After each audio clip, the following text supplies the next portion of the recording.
in za ka shiga gidan mutum ka nemi izini, ka nemi izininsa, ka tsaya kofar gida ka yi sallama don kada ka kalli abin da ke cikin gidan mutane.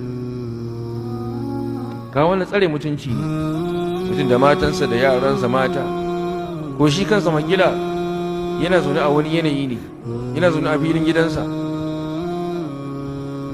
da ka zo kawai kwazam ka shiga. Mutane da yawa suna kurakurai a nan, sai mutum sai ya shiga tsakiyar gidan ya tsaya tukunna ya ce assalamu alaikum, bayan ya shiga gidan ya tsaya tsakiyar gidan. Hada wannan sallamar hikimar da aka shar'anta sallama da neman izini saboda ita ai ba samu ba. Duk wannan yana daga cikin tsare mutuncin musulmi.